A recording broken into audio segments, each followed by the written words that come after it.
everyone and welcome back to my channel and this video. So today we're going to start with a new subtopic of traders and rulers, that is British conquest of Bengal, and many more subtopics. So let's start the British conquest of Bengal. In the 18th century AD, Bengal was a rich province. It flourished well in the trade and commerce. In AD 1717, the Mughal Emperor Farrukh Shah granted several trading privileges to East India Company. The company now became entitled to buy and sell anything from Bengal without the payment of custom duty. It also became free carry goods to and from Bengal. Bengal was ruled by Alfred Khan. He kept a close watch over the activities of the company and how English were misusing the powers granted to them. However, the famine was unending source of conflict between East India Company and the Nawabs of Bengal. The emperor, the ruler of the Bengal, was compared the Europeans to the bees who were interrupted in the activities, would even make a honey for him, but would sting any person opposing them to death. The ruler died in AD 1756. He was succeeded by the grandson Siraj ud Dawla, who was a young and inexperienced. He was also short-tempered. Thus, his succession led to the court intrigues. The English considered it to be the right time to interfere the politics of Bengal. They began to fortify Fort William at Kolkata and mounted guns on the walls of the fort. Aware of the company's political desires, Siraj ud Dawla asked English to stop fortification immediately and pay revenues. When the English refused to obey, the Nawab merged with an army of 30,000 soldiers and led the siege of Kolkata. He captured the company's official, disarmed the English soldiers and blocked the English ships. Siraj ud Dawla occupied the Fort William on June 20, 1756 and retired from Kolkata. To celebrate his victory, he just retired. However, it was his mistake as he underestimated the power and the resources of the MNE. He underestimated it. And then let's talk about the next subtopic, that is Battle of Palsi, AD 1757. Alarmed by the fall of the Fort William, the company official in Madras immediately sent forces to Robert Cecil and Admiral Charles Watson to Kolkata. After his arrival in Kolkata, Clive succeeded in securing the support of Manik Chand, the Nawab's officer in charge of the Kolkata. Mir Jafar, the commander-in-chief of Nawab's army, Jagat Seth, and influential banker Amit Chand, a rich merchant, all of them joined hands together and disposed Siraj ud Dawla. The English put an impossible set of demands before the Nawab. The armies of Nawab and the Britishers faced each other at Palsi, a mango grove 22 miles south of the Murshidabad, on 23rd of June 1757. A last section of Nawab's army did not take part in the battle. Consequently, Siraj ud Dawla was captured and killed. Mir Jafar was proclaimed as a new Nawab of Bengal. Jafar rewarded the British by granting them to zamindari of 24 paragons near Kolkata. Mir Jafar paid large sum of gifts or bribes to the high officials of East India Company.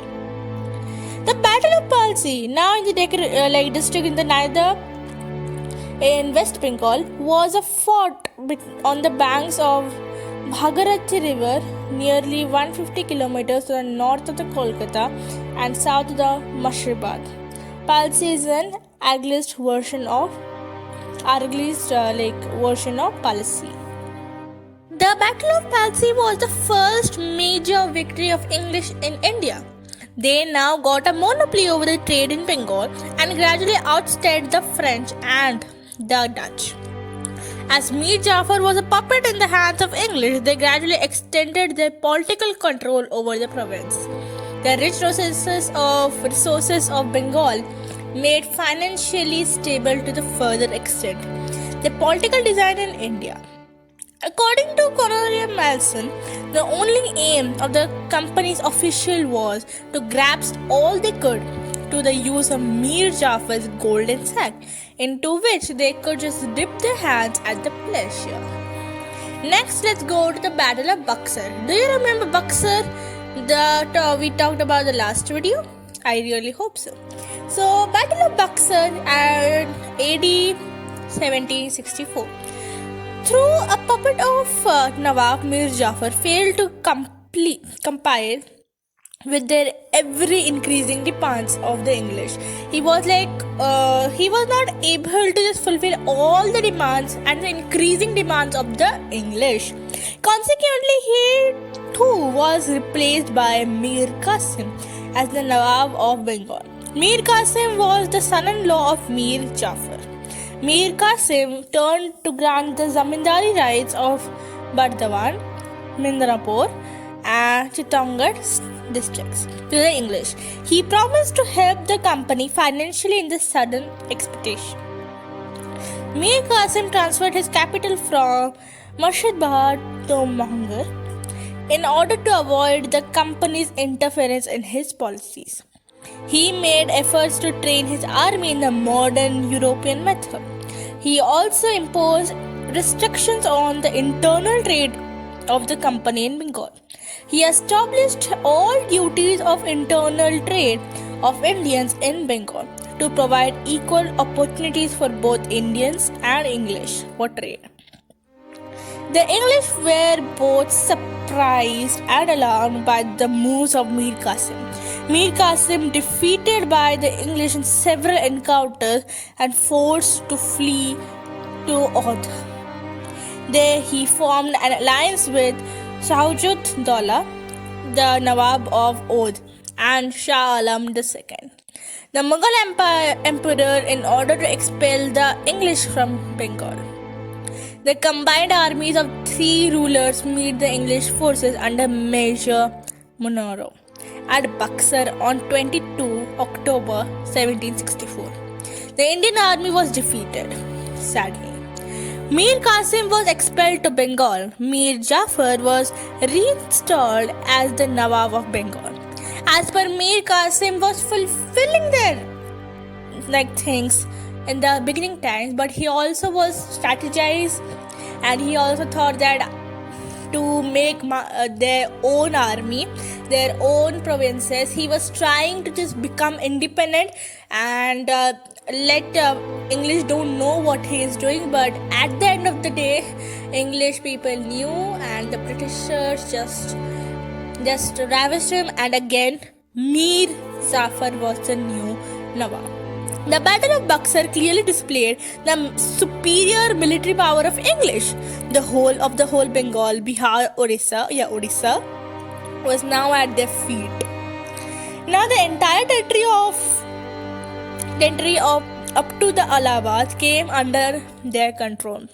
English geared themselves to check increasing power of Marathas. In AD 65, by a royal verdict of the Mughal Empire, Shah Alam II, the company got Diwani, or the right to collect the revenue of Bihar, Bengal, and Odisha. This meant that the revenue from India could now finance the company expenses like purchase of cotton and silk textiles, maintenance of company's vast troops, and meeting the cost of the buildings of the company's offices and the forts of Kolkata. Thus, Battle of Buxar completed the work of policy. Now let's go for the dual government system and administration. Dual government or dual system of administration. Thus, while on the hand of the entire power finance came into the control of the company with no responsibility. On the other hand, the Nawab of Bengal had to run the entire administration without any finance. This form of governance was known as a dual government or dual system of administration. Means that on the one hand, the company was very much financially, but it did not take any responsibility of Bengal. It did not take any kind of a thing that what should Bengal people live like. Are they comfortable with us? Are the trade going well or not? But on the other hand, the Nawab of Bengal had to take all these responsibilities with zero finance.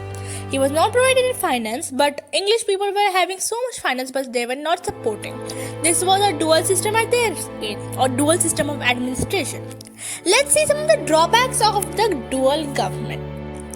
The system provided to be fatal for the people of Bengal, as neither the Nawab nor the company cared for them.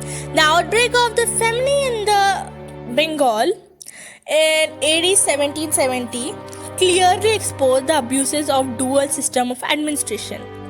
It was one of the most terrible famines known in the human history. Almost 1/3 of the population was wiped out in the famine. It was an exceptional system of administration where the Nawab have to have the responsibility administration sans the power to discharge. According to Robert Clive, I shall only say that a scene of anarchy, confusion, bribery, corruption, extortion was never seen or heard in any country but Bengal. Dual system was finally abolished in AD 1772.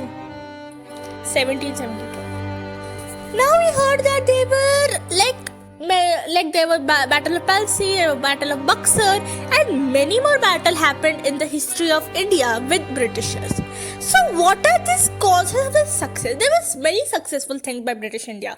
What were their success? Causes for the success of British in India. Several factors contributed to the initial success of British India. Lack of unity. The Indian rulers lacked unity. So the Marathas, Nizam, Sikhs, all of them were powerful, but consequently fighting amongst themselves for their power and their territory. They failed to put up a common front against a foreign power. So they were just fighting against themselves rather than being one and fighting to Britishers.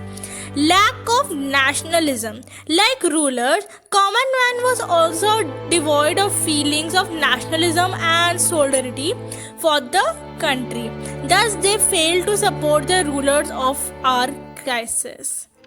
Of course, the common man didn't understand the situation of the nationalism over there, and they did not support the rulers about to fight against the Britishers.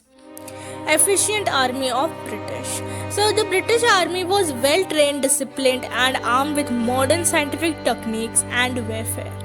On the other hand, Indian army was technically backward.